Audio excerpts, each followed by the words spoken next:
Cine Recap PH. Maligayang pagbabalik sa Cine Recap PH. Warning, spoilers ahead. Ang pelikulang itatampok natin ngayon ay patungkol sa dating sundalo na nakakaranas ng paranoid matapos ang huling misyon sa Afghanistan. Sa kanyang bagong buhay pumasok siya bilang gwardiya sa mayamang pamilya na hinahabol ng armadong grupo. Ang pelikulang ito ay ang France action thriller film na ipinalabas taong 2024 na pinamagatang, Elias. Bago tayo magpatuloy, paki-like ang video at mag-subscribe na din sa channel na ito. Maraming salamat. Ang istorya ay nagsimula kay Elias Flores, dating Special Force ng France. Siya ay natrauma mula sa kanyang huling misyon noon sa Afghanistan kaya nakakaranas ito ng paranoid habang nakatira sa isang bahay kanlungan. Isang gabi, lumabas si Elias para puntahan ang dating kasamahan noon sa army sa isang bar na si Hector, na ngayon ay nagpapatakbo na ng security business dahil gusto siyang alokin ng trabaho bilang security personnel ng isang mayamang pamilya na nagmula sa Middle East na kasalukuyang nagbabakasyon sa France.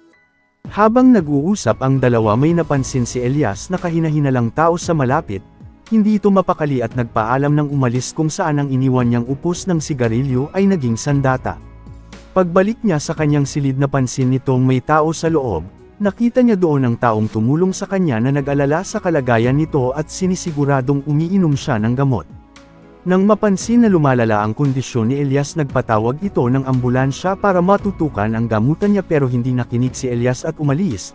Pinuntahan niya si Hector para tanggapin na ang alok nitong trabaho bilang panimula sa yugto ng pangalawa niyang buhay. Kalaunan nagpunta na si Elias sa mansyon ng pagsisilbihan niyang pamilya. Nakilala niya doon ang may-ari na si Jamal Al-Kawari at ang kapatid nitong si Amina na kasalukuyang hinahanap ang nawawala niyang hikaw. Ipinakilala ito kay Elias dahil siya ang magiging personal na bodyguard nito. Dumating din doon ang anak ni Amina na si Nor at nakilala si Elias na marunong magsalita ng kanilang lengguwahe. Pagkatapos nito ipinakita ng head security kay Elias ang control room at ang kanyang magiging silid pahingahan. Maya-maya pa paglabas niya nakasuot na din ito kagaya ng iba pang mga security at ipinaliwanag ang mga dapat niyang gawain na bantayan si Amina sa lahat ng oras. Sa pwesto ni Elias nakikita niya ang mga ibang nangyayari sa paligid ngunit masyado itong walang ginagawa. Ilang oras pa ang lumipas tinawag ito ni Amina para bantayan ang anak na kakain sa kusina. Nang sundan ni Elias ang bata na lumabas, nakita niyang ninakaw ng kasamahang security ang hikaw ng kanilang amo kaya ini-report niya ito kay Hector. Pero pinayuhan siyang kumalma at huwag nang masangkot sa gulo dahil hindi na siya ngayon kabilang sa army. Dahil dito napilitan si Elias na palampasin ang nangyari pero sinubaybayan na niya ang mga galaw nila. Kinabukasan, inutusan si Elias na salubungin ang delivery truck sa labas ng mansyon. Kinuha naman ni Nor ang pagkakataong makatakas ngunit napahinto na lang ito nang makakita ng nakamotorsiklo. Naalarma si Elias pero wala namang ginawa ang nakamotorsiklo bukod sa kumuha lang ito ng litrato. Napansin din ni Elias na may tato sa kamay ang angkas nito. Dahil sa nangyari nagalit si Jamal kay Nor sa paglabas dahil masyado itong delikado, ngunit isinisisi ng bata kay Elias na pinalabas daw siya nito ng gate. Ganun pa man, nagbigay na lang ng babala si Jamal na ayaw na niyang maulit ang nangyari. Agaran ding inulat ni Elias sa head security ang nakitang umaaligid na motor kaya humingi siya ng armas upang mapaghandaan ang banta. Nang gabing iyon nakita ni Elias si Nor sa labas sa hilig nitong stargazing. Kabisado ni Elias ang mga pangalan ng bituin dahil ito ang ginagamit nila noon sa army bilang parachuters kaya nagkasundo ang dalawa. Isang umaga, nakipagtalo si Amina kay Jamal dahil gusto niyang lumabas ng bahay para mag-shopping pero hindi siya pinayagan dahil masyado itong mapanganib. Sinabi ni Amina na bibili lang siya at magsasama naman ito ng bodyguards. Sumang-ayon din si Nor sa ina na para silang preso kagaya sa kanilang pinanggalingan. Ang gusto lang naman ni Jamal ay nasa ligtas ang mag-ina, ngunit wala na itong nagawa kaya pumayag na din siya at pinasamahan ng bodyguards. Agarang naghanda si Elias sa paglabas ng mansyon, dumating doon ang head security at ipinakita sa kanya ang mga kuha ng CCTV footage noong lumabas si Nor na walang nakamotor sa paligid. Nagtataka si Elias kung paano nangyari ang bagay na iyon samantalang nakaharap niya mismo ang riding in tandem. Ganun pa man, tumuloy na din sila sa pagtungo sa bayan habang manghang-mangha si Nor sa mga nakikita sa daan. Matapos mag-shopping ng mag-ina napansin ulit ni Elias ang nakamotor sa malapit kaya agaran na itong naghanda at umalis. Nang napahinto siya sa trapiko, tumabi sa kanila ang nakamotor na may tattoo sa kamay. Pinag-seatbelt niya agad ang mag-ina saka pinatakbo ng mabilis ang sasakyan kung saan nang makita ito ni Amina may binanggit siyang natagpuan na sila ng mga ito. Sa pagpatuloy ng habulan na gawang matakasan ni Elias ang humahabol sa kanila at agarang bumalik sa mansyon, sinalubong siya ng head security na nagtataka sa nangyayari pero hindi na niya ito pinagkakatiwalaan. Pinuntahan ni Elias si Nor sa silid nito para alamin ang nangyayari. Sinabi ng bata ang lahat na gusto siyang ipakasal ng ama sa 50 taong gulang kaya tumakas sila sa tulong ng tiyuhin patungong France. Ang ama niya ay may 6 na asawa at 18 anak, lahat sila ang ama ang nag-aayos ng kanilang kasal. Dumating si Amina para sunduin si Nor dahil kailangan na nilang tumakas. Pinuntahan ni Elias si Jamal at kinausap patungkol sa wala itong kaalam-alam sa nangyayari ngunit biglang may pumatay sa kanya. Pinasok na pala ng armadong grupo ang mansyon at nakita niya sa bintanang pinatay ng mga ito ang mga kasamahan. Nang makapasok ang grupo sa loob, isa-isa itong napatay ni Elias. Nakakuha siya ng radyo mula sa kalaban at ito ang ginamit niya para makaiwas sa panganib. Nailigtas niya din si Amina na agarang dinala sa sasakyan pero narinig nila doon ang sigaw ng bata na hawak ng kalaban. Dahan-dahan itong nilapitan ni Elias at iniligtas si Nor. Agaran na din silang bumalik sa sasakyan at tumakas palabas ng mansyon. Nang makarating sila sa syudad na sundan pala sila ng armadong grupo, buti na lang nakita agad ito ni Elias. Mabilis siyang tumakas at nagtago. Nang sundan sila doon na niya ito binunggo dahilan ng bumaliktad ang sasakyan ng kalaban ngunit dahil dito tuluyan nang nasira ang sasakyan nila. Bumaba na agad sila ng sasakyan at nagtungo sa istasyon ng bus. May nakitang kahinahinalang lalaki si Elias sa malapit pero nagkamali lang pala siya ng akala. Pagdating ng bus sumakay na agad sila patungo sa dating kinalakihan ni Elias noon, ngunit galit ang mga ito sa muli niyang pagbabalik lalo si Sarah, pero kahit ganun tinulungan pa din sila nang makitang sugatan siya. Nang gabing yun ibinigay ni Amina ang hikaw niyang mamahalin kay Sarah bilang kabayaran sa kanilang tulong.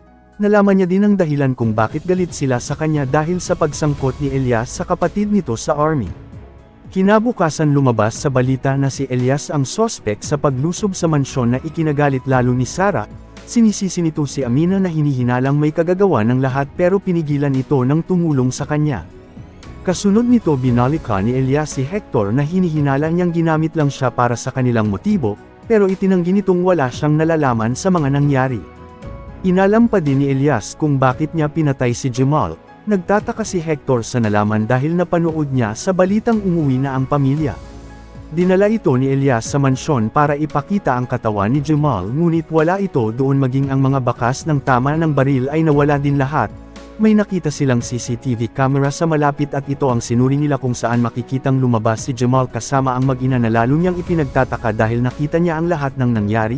Ipinakita din sa mga kuha ng CCTV na si Elias ang pumatay ng lahat ng kasamahang bodyguard sa mansyon. Pero may naalala si Elias sa isa sa kuha na inatake ng aso ang totoong salarin. Nang suriin ulit ito ni Hector nalaman niyang edited lang pala ang mga video footage na ipinalabas sa balita kaya kinopya nila ito upang gawing ebidensya. Ipinagtataka din ni Elias kung bakit siya ang napili para maging sospek. Sinabi ni Hector na may lumapit sa kanyang nagngangalang Berante at nakita ang litrato nilang magkasama na nakilala siyang araw. Agarang pinuntahan ng dalawa ang lalaki para alamin ang totoong nangyari ngunit masyado itong nagmamatigas. Pinahirapan siya ni Elias hanggang sa magsalita na din na matapos madiscover ni El Said ang asawa at anak na nasa France nagpadala ito ng grupo para dukutin ang bata. Ang papel nila ay magbigay ng mga magagamit at deepfake na video kapag nabulilyaso ang plano. Habang nag-uusap sila may nanunood pala sa kanila sa CCTV sa malapit. Agarang lumabas si Hector upang puntahan ang dumating na mga kalaban.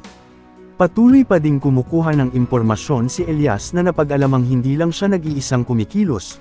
Matapos niya itong mapaamin pinatay niya din ang lalaki habang napatay naman lahat ni Hector ang mga kalaban sa labas. Pagbalik nila sa tinutuluyan sinabi ni Amina ang balak sana ni Jamal na pag nagkaproblema pupunta sila ng England, mayroon siyang nakatabing madaming pera at peking pasaporte ngunit ang problema maging ang France intelligence ay hinahanap na din ang mag-ina.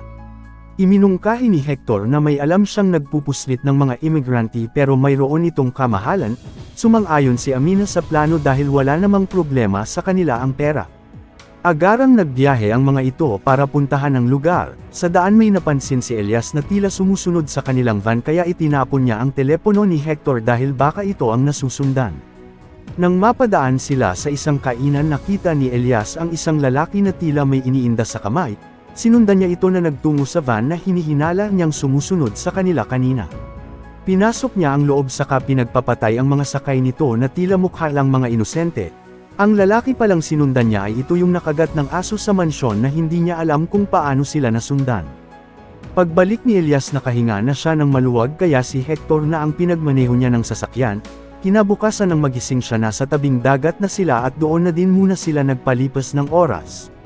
Nilapitan ni Nor si Elias at ipinahayag na ayaw niyang umalis nang hindi ito kasama. Sinabi ni Elias na isang araw kapag kakailanganin niya ito ay dadating siya. Kalaunan nagtungo na sila sa kausap ni Hector na magdadala sa mag-ina. Sasakay sila sa likuran ng truck na may nakatagong silid kasama ng iba pang mga imigrante. Ngunit ayaw pumayag ni Nor dahil takot siya sa masisikip na lugar. Nagdesisyon na si Elias na samahan ng mag-ina habang susunod naman si Hector hanggang makatawid sila sa Eurotunnel. Dahil dito pumayag na si Nor at pumasok na sila sa loob. Banilinan sila ng magmamaneho na dapat naka-airplane mode lang ang kanilang mga telepono. Maya-maya pa nagsimula ng umandar ang truck, nakaramdam ng kaba ang lahat sa loob dahil wala silang nakikita at nakikiramdam lang sa takbo ng sasakyan. Nang mapansin ni Elias na nasa highway na sila nagtuloy-tuloy na ang takbo hanggang sa makatulog ang lahat ngunit nagising sila sa biglang paghinto ng truck, iniisip ni Elias na nasa custom na sila kaya masaya na ang lahat pero biglang may bumukas ng pintuan. Hinarang pala sila ng armadong grupo para kunin ang bata at pinatay lahat ng sakay ng mga imigrante kasama ang kanyang ina. Si Elias lang ang nakaligtas matapos itong nakasuot ng bulletproof pero hindi niya mabuksan ang pintuan ng truck. Kasalukuyan na itong nasusunog buti na lang nakita nito ang forklift kaya ito ang ginamit niya para makalabas bago pa sumabog. Sa ngayon bihag na ng armadong grupo si Hector, napag-alaman nilang wala sa mga natagpo ang bangkay ang katawan ng security guard ng mag-ina kaya hinahanap nila ito kay Hector kung saan siya matatagpuan. Sinabi ni Hector kabilang si Elias sa mga elite na sundalo, binalaan niya silang siguradong hahanapin sila nito. Samantala, bumalik si Elias sa opisina ni Hector para sa plano niyang pumunta sa Middle East para iligtas ang bata. Sa mga oras na iyon pinatay na ng grupo si Hector. Nalaman din nila ang iba't ibang misyon na natapos ni Elias kaya binalaan nila ang kanilang boss na delikado itong tao. Kalaunan umalis na sila Elias, binigyan siya ng piloto ng 40 minuto para matapos ang misyon dahil kung hindi iiwanan siya nito sa paliparan. Maya-maya pa nang makarating na sila tumalon si Elias sa eroplano at matagumpay na nakalapag sa tirahan ni El Said ang ama ni Nor, pero muntikan na itong matangay ng hangin buti na lang naputol niya agad ang parachute. Matapos nito, gamit ang mga dala niyang kagamitan napakasok siya sa loob.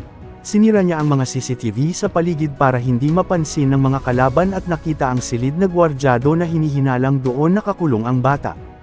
Pinuntahan niya ang palapag saka pinatay ang mga bantay sa labas. Naroon nga si Nor sa loob na masayang nakita ulit itong ngunit bago pa sila makalabas nag-emergency shutdown ang buong gusali. Sumakay sila sa elevator para sana bumalik sa itaas pero hindi na rin ito gumagana. Ang tanging daanan lang nila paakyat ay sa pamamagitan ng penthouse ng ama ni Nor. Pag-alis nila nakaharap ni Elias ang mga kalaban sa daan habang nakasakay sa likuran niya ang bata. Nagawa niyang mapatay ang mga ito at sumakay sa ibang elevator papunta sa penthouse ng ama. Pagdating nila doon may mga kalaban sa labas na nakaabang, pinagtago na muna niya ang bata at hinarap ang mga ito. Sobrang dami ng kalaban dahilan nang napilitan na si Elias na sumugod gamit ang mga kasanayan niya sa laban hanggang sa mapatay niya ang lahat. Nang aalis na sana sila may dumating pang natitirang kalaban at nahirapan si Elias para talunin ito. Tumulong na si Nor upang iligtas siya kaya nakawala si Elias ngunit ang bata ang pinupunterya ng kalaban buti na lang na iligtas ito ni Elias at tinuluyan pero inawat na siya ni Nor. Nang magpatuloy na sila sa penthouse ng ama gustong pasukin ni Elias ang silid nito para matapos ang paghihirap ni Nor, pero pinigilan siya ng bata at pabayaan na lang ang ama, agaran na ding umalis ang dalawa hanggang sa makalabas. Doon may iniwang gamit si Elias para sa pagtakas pero natatakot si Nor sa matataas. Kinumbinsi ito ni Elias hanggang sa pumayag na din ang bata at tuluyan na silang nakatakas. Kalaunan dinala ni Elias si Noor sa Morocco kung saan naninirahan ang tiyahin ni Elias upang doon na tumira para magbagong buhay. Masaya na din si Noor na malaya na siya ngayong nakakalabas. Ang nakuha namang ebidensya ni Elias ay ipinadala niya sa mga mamamahayag upang linisin ang kanyang pangalan. Doon na din nag-aral ang bata pero natatakot pa din ito kaya pinagaan ni Elias ang loob niya na dito magsisimula ang bagong yugto ng kanyang buhay. Pagpasok ni Noor sa paaralan may nakaabang na palang tao kay Elias. Dala nito ang mga gamit niya at umalis para balikan ang dumukot sa bata upang wala na ulit gagalaw sa kanya. Dito na nagtatapos ang ating kwento, sana nagustuhan nyo. I-like ang video at mag-subscribe na din sa channel na ito. Maraming salamat sa panunood, hanggang sa muli. Paalam!